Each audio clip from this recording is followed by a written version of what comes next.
আসসালামু আলাইকুম ভিউয়ার্স, আজ আমি নিয়ে এসেছি ঈদ স্পেশাল শাহি জিলাপি, যা আপনারা দই দিয়ে চমৎকারভাবে খেতে পারবেন।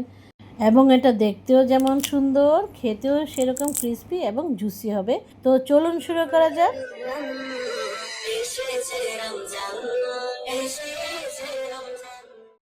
প্রথমে আমি 2 কাপ কুসুম গরম পানি দিয়ে নেব, তারপর 1.5 টেবিল চামচ ইস্ট দেব।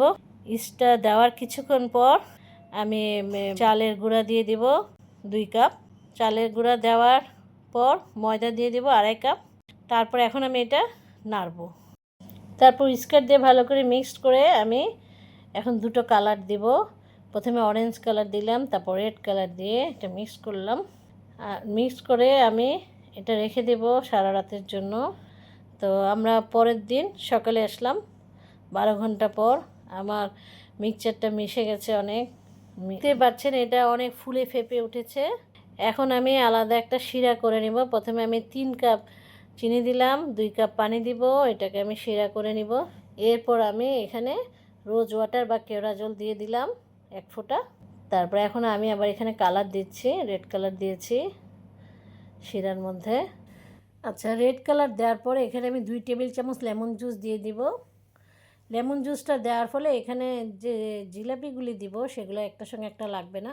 একটা সসের ক্যান নিয়ে নিলাম, সসের ক্যান নিয়ে ফানেল দিয়ে আমি জিলাপির মিশ্রণটা ঢেলে দিলাম। এখন মিশ্রণটা দিয়ে কিছুক্ষণ শেক করে এখন আমি গরম তেলের মধ্যে দিয়ে দিব।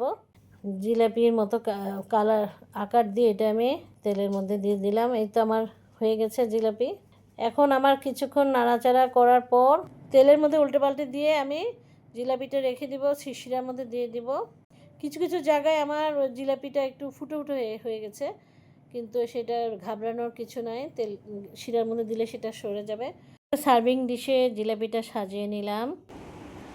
জিলাপিগুলি কীরকম জুসি হয়েছে সেটা আমি আপনাদেরকে দেখাচ্ছি পরখ করে। যে একটা জিলাপি আমি নিলাম হাতে, তো দেখতেই পাচ্ছেন কীরকম পারফেক্ট হয়েছে আমার আজকের শাহি জিলাপি। তো তৈরি হয়ে গেল আমার মজাদার বিষমুক্ত জিলাপি।